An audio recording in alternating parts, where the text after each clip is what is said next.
Hello दोस्तों, आज हम जिस टॉपिक पे बात करने वाले हैं उस टॉपिक पे बात करना क्यों ज़रूरी है, ठीक है। और ये टॉपिक ऑल ओवर इंडिया में चल रहा है, ये मुहिम ऑल ओवर इंडिया में चलाई जा रही है। जितने भी टीचर्स हैं कि जो यूट्यूब पे पढ़ाते हैं वो ये मुहिम चला रहे हैं और अब इसे हमें ही आगे बढ़ाना है। हम जैसे जो है आप जैसे स्टूडेंट को इसे आगे बढ़ाना है, हम जैसे टीचर आपके साथ हैं। अब सोच लीजिए, आपके लिए, आपके रिजल्ट के लिए, आपकी परीक्षा के लिए, आपकी वैकेंसी के लिए जितने यूट्यूब पे टीचर आते थे, जितने यूट्यूब पे टीचर पढ़ाते हैं, जो भी अच्छे लेवल के टीचर हैं वो सब आपके साथ हैं। और यही मौका है सरकार को जो है फटकार लगाने की, सरकार को जो है याद दिलाने की कि देश में युवा हैं, एक युवा वर्ग है और वो युवा वर्ग कुछ भी कर सकता है। सरकार युवाओं की बात करती है कि सबसे ज्यादा युवा हमारे देश में हैं। तो सरकार से हम ये भी दरख्वास्त करना चाहते हैं, साहब कभी मन की बात में जो है युवा की बात कर लिया करिए, रोजगार की बात कर लिया करिए। सिर्फ जो है मन की ही बात करेंगे, कभी काम की ही बात कर लिया करिए। तो सर मिलता क्या है हमें? सुनिए, मोदी जी ने अब तक की जितने भी मन की बात हुई है उसमें एक बार भी विदिन 6, इनको 6 साल हो रहे हैं जो है सत्ता में आए हुए, और 6 साल में एक बार भी रोजगार पर, युवाओं के रोजगार पर बात नहीं की है। जितनी सरकारी नौकरियां उस पर बात नहीं करी है कि उसके लिए हम कर क्या रहे हैं, क्या क्या हमारी पॉलिसीज आ रही हैं, ठीक है, उन वैकेंसी को सुधारने के लिए। और दिन प्रतिदिन जो है प्रतिभागिता लोगों की बढ़ जा रही है, युवाओं की प्रतिभागिता बढ़ती जा रही है। और साहब मैं तो ये कहता हूँ, आपके सांसदी के लिए, आपके विधायकी के लिए एक क्षेत्र में 5 विधायक खड़े हो, चार जो है लोग खड़े होते हैं, 5 लोग खड़े होते हैं।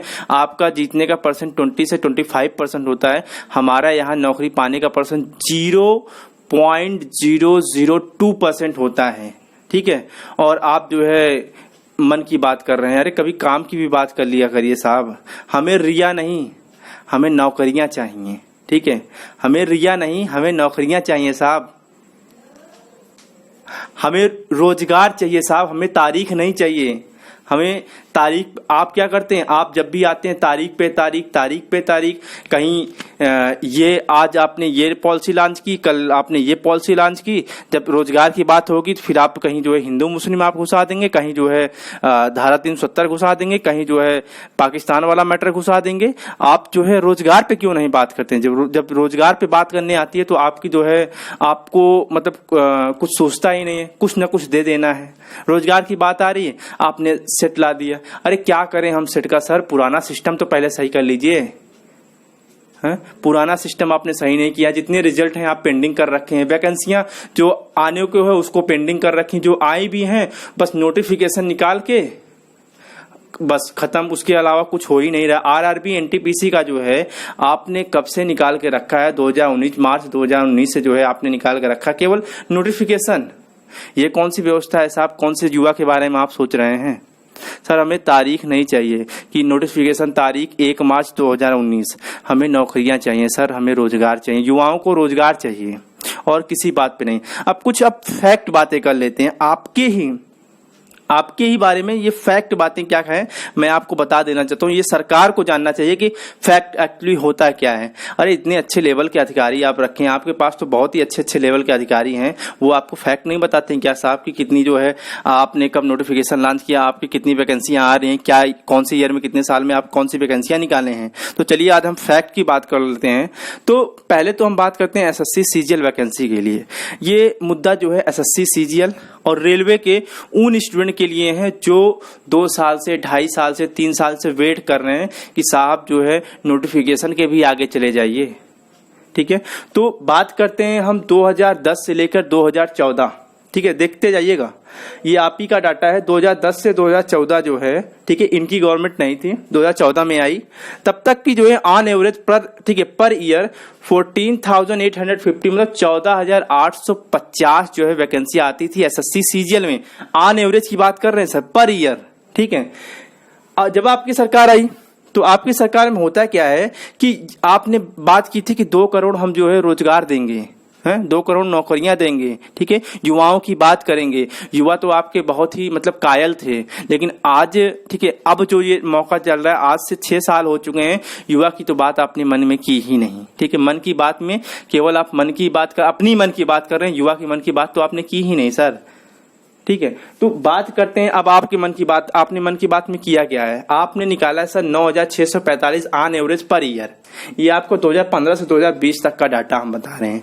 फिर चलते हैं, अब ये अभी सीजीएल का है, ठीक है। अब चलते हैं यूपीएससी वैकेंसीज की हम और देख लेते हैं।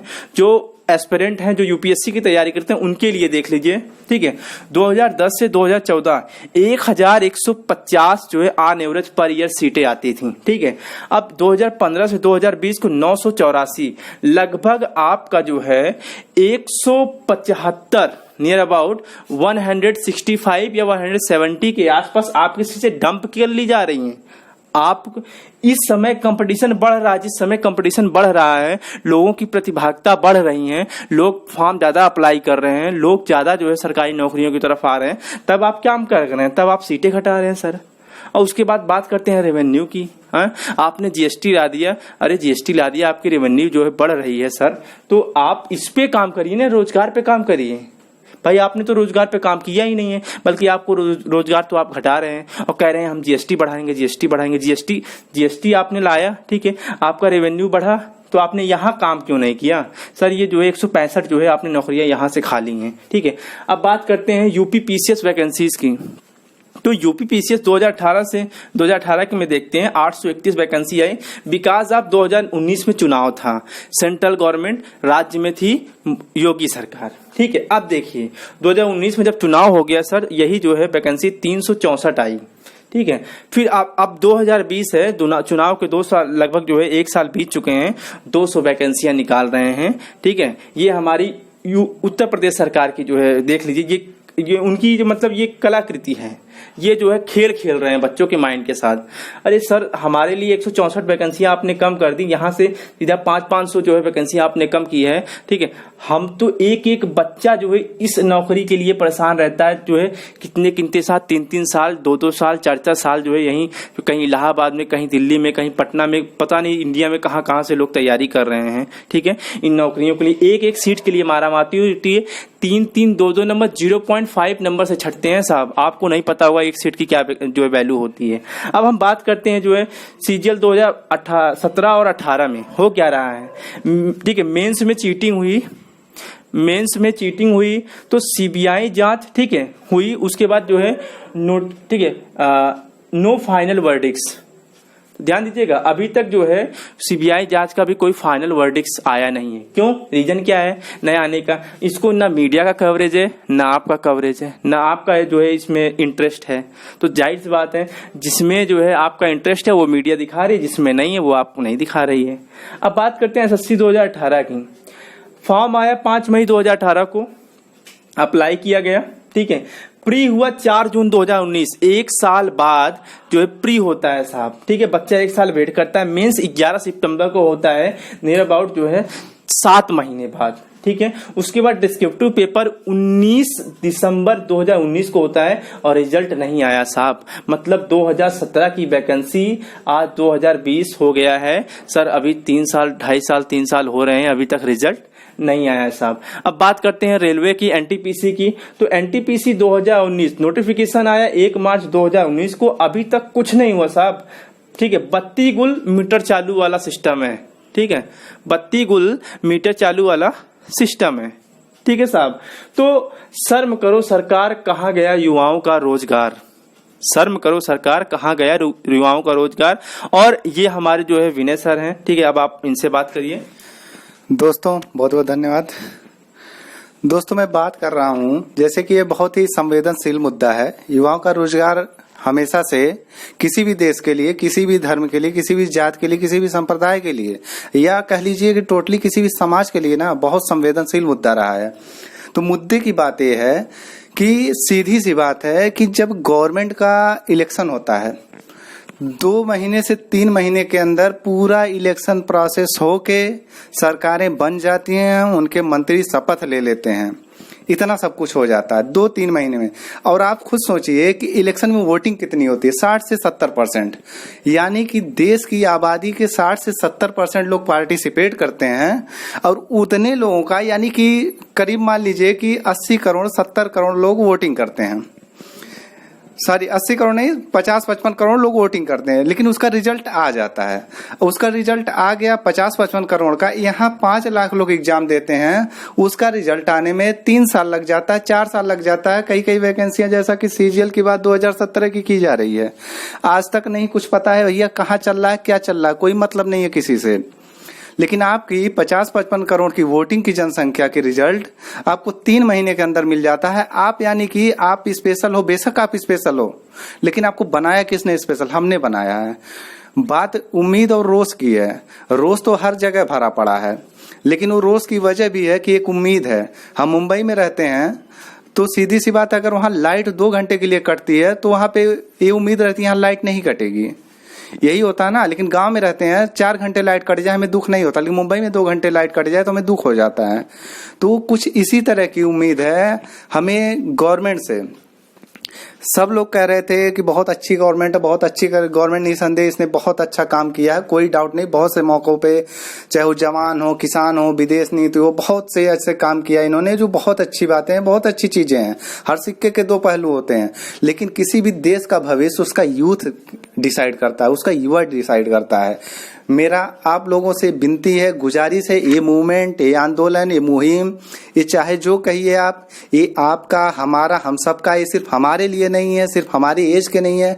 बहुत से हमारे भाई भतीजा सब अभी छोटे, वो बड़े हो रहे हैं, आने वाले समय में उनके लिए भी ये सारी समस्याएं फेस करनी पड़ेंगी। हो सकता है जैसे कि आंकड़ा हमारे सुरेंद्र सर ने बताया, उस हिसाब से जैसे कि आंकड़ा चल रहा है आपका 2014 में लगभग 12,1200 वैकेंसी आ रही है, 2020 में आपका ऑन एवरेज 900 पहुंच जा रहा है। 2010 से 14 में 15,000 वैकेंसियां आ रही थी, आज वो घट के 10,000 भी नहीं पहुंच पा रही है कायदे से। तो आने वाले समय में हम कौन सा भरोसा करें इस गवर्नमेंट पे कि आने वाले समय में बहुत ज्यादा रोजगार वो सृजित कर देगी। हमारे सुरेंद्र ने, सर आप देख सकते हैं कि आप लोग यहाँ पे देख रहे होंगे कि जो है कि नौकरियां जब बढ़नी चाहिए, जिससे उम्मीद थी कि नौकरियां जब बढ़नी चाहिए, तब जो है ये नौकरियां कम कर रहे हैं। और युवाओं का पार्टिसिपेशन इतना ज्यादा हो रहा है कि युवा जो है एनटीपीसी के लिए जो है 2.5 लाख करोड़ फॉर्म पड़े हुए हैं। अब यही इतना बड़ा डेटा है जो सरकार हैंडल नहीं कर पा रही है। कह रही है कि भैया उन्हें कोई मिल ही नहीं रहा है जो टेंडर ले ले। तो कहने मतलब है वो तो ठीक है, आपने अपना एक्सक्यूज दे दिया, लेकिन ये बताइए एनएसएसओ को, सीएसओ को रोजगार का आंकड़ा देने से क्यों मना कर दिया आपने? आप उठा के देख लीजिए, ये आंकड़े नहीं उपलब्ध कराए जा रहे हैं इन ऑर्गेनाइजेशन के द्वारा, इन ऑफिस के द्वारा। आखिर कहाँ जा रही है सरकार, कहाँ लेके हमको जा रही है? यहाँ पे आप लेटरल एंट्री मार रहे हो, यहाँ का कुछ पता नहीं है कि क्या चल रहा है। बैंकिंग सेक्टर के बारे में तो यहाँ लिखा ही नहीं। बैंकिंग सेक्टर में भी 6-7 हजार वैकेंसी आया करती थी पीओ की, आज वो घट के 1,000-2,000 पे आके सिमट गई है। कब तक युवा बैठा रहेगा? क्या उसको रोजगार नहीं चाहिए? बेशक आप हर किसी को रोजगार नहीं दे सकते हो, इसमें कोई डाउट नहीं है, कोई भी गवर्नमेंट नहीं दे सकती है, लेकिन कम से कम एक कुछ ऐसा भी करो जिससे रोजगार का सृजन हो, रोजगार का दायरा बढ़े। जैसे आपने टैक्स का बेस बढ़ा दिया, दुनिया भर का बेस बढ़ा दिया, फलाना टैक्स, नया टैक्स, और नया टैक्स स्लैब बना दिया पुराने टैक्स स्लैब के साथ साथ, तो कुछ हम लोग के लिए, कुछ युवाओं के लिए भी तो करो। आत्मनिर्भर भारत तो बनेगा, खाली प्रोडक्शन करता रहेगा, खरीदेगा कौन जब युवा के पास पैसा ही नहीं रहेगा, उसके परचेजिंग पावर ही नहीं रहेगी। सर एक्चुअली क्या होता है कि जो है ये हम लोग की गलती नहीं है, ये हम लोग की अभिभावक की गलती है, हम लोग के, ठीक है, पेरेंट्स की गलती होती है कि बच्चों को जो है ऐसी मुहिम में जो है उनका साथ नहीं देते हैं। ठीक है, ये एक बच्चे का पर्सनली मैटर नहीं होता, ये एक घर का मैटर है। दोस्तों बस आप लोग से इतना निवेदन है, आप लोग इसमें अपने दिल दिमाग हर चीज का उपयोग करते हुए खुद भी पार्टिसिपेट करिए और जितना संभव हो सके लोगों से पार्टिसिपेट करवाइए। और मेरा यही कहना है गवर्नमेंट से, ये हम लोग का उन्हें चाहे रोष लगे, चाहे हम लोग का क्रोध लगे, चाहे जो लगे, लेकिन कहीं न कहीं उसके पीछे एक उम्मीद भी है कि शायद ये गवर्नमेंट हमारी बात सुनेगी, और इसी उम्मीद में हम सब एकजुट हुए हैं। और इस उम्मीद को पीएमओ कार्यालय तक पहुंचाना है, मोदी जी के पास पहुंचाना है, देश के सर्वे सर्वा के पास पहुंचाना है, उनकी जिम्मेदारी का उन्हें एहसास दिलाना है। बेशक हम कोरोना जैसे गंभीर महामारी से लड़ रहे हैं, इस समय कहने को तो इकट्ठे होके आंदोलन नहीं किया जा सकता, तो इससे बेहतरीन प्लेटफॉर्म नहीं मिलेगा। हम लोग एक कहीं न कहीं एक प्रेशर ग्रुप भी क्रिएट कर रहे हैं कि ये प्रेशर गवर्नमेंट तक जाए और सरकार को लगे कि इनके भी हित में कुछ काम करना पड़ेगा, और उसे ये भी समझाना कि सिर्फ इन्हीं के हित में काम करने से और क्षेत्रों में भी बढ़त मिलेगी और चीजों में भी हम आगे बढ़ेंगे। जब तक देश का शासन प्रशासन नहीं शुद्ध होगा, दुरुस्त नहीं होगा, लोगों का अच्छे लोग वहां पे नहीं जाएंगे, अच्छे कंपटीशन दे के नहीं जाएंगे, वहां पहुंचेंगे नहीं, उस सीट तक नहीं पहुंचेंगे, तब तक देश का भला नहीं होगा। और सरकार जितना हो सके पारदर्शिता के साथ जितनी भी वैकेंसियां खाली पड़ी हैं उनको एक समय सीमा के अंदर क्लियर करवाए, और साथ ही साथ उनसे ये डिमांड करना है कि एक टाइम ड्यूरेशन सेट करें, 5 महीने का, 6 महीने का, 7 महीने का, 9 महीने का, जो भी हो, एक टाइम ड्यूरेशन सेट करें। उस टाइम पीरियड के ही अंदर चीजों को क्लियर करें। अगर एक वैकेंसी 10 जनवरी को आ रही है तो एक क्लियर उसमें मेंशन होना चाहिए कि 10 अक्टूबर तक लोगों की ज्वाइनिंग हो जाएगी। इसकी जिम्मेदारी उन्हें लेनी पड़ेगी, इसकी बातें करनी होगी। क्यों आखिर इलेक्शन का डेट क्लियर होता है, किस डेट को इस फला चरण का चुनाव होगा, इस स्टेज में ये होगा, फिर 25 तारीख को फलाने का शपथ हो जाएगा और 20 तारीख को रिजल्ट आ जाएगा। सारी चीजें उनकी तो क्लियर रहती हैं, हम लोग के लिए कोई नहीं है। तो ये बात गवर्नमेंट तक पहुंचाइए, इससे बेहतरीन प्लेटफॉर्म नहीं मिलेगा। बाकी सुरेंद्र सर आपसे कुछ कहना चाहते हैं? आप लोग से मैं एक बार फिर से निवेदन करता हूं, आप लोग आगे बढ़िए, आगे आइए। ये सिर्फ हमारा आपका नहीं बल्कि हमारे समाज का और आने वाली पीढ़ी का भी है। धन्यवाद। सर जो है शिक्षा का स्तर आप ऊंचा करने की बात कर रहे हैं, लेकिन ठीक है, हमारे द्वारा, हमारे टीचरों के द्वारा ये मुहिम चलाई जा रही है कि 1 सितंबर को 11 ठीक है AM को आप जो है speak up for SSC railway students, ध्यान दीजिएगा, speak up for SSC railway student को ट्विटर पे, फेसबुक पे, ठीक है, उसके बाद इंस्टाग्राम पे, टेलीग्राम पे, व्हाट्सएप पे, ठीक है, इसको आप सेंड करिए हैशटैग के साथ, speak up for SSC railway student. और यहाँ पे आप देख ही रहे हैं क्या क्या आपको पैटर्न लेके चलना है, ठीक है, speak up for SSC railway student. और बाइकआउट मीडिया को बाइकआउट करना क्यों देख रहे हैं हम, जब हमारी बात नहीं हो रही है तो। उसके बाद हम एक और चीज कहना चाहते हैं कि आपको एक और मुहिम चलानी है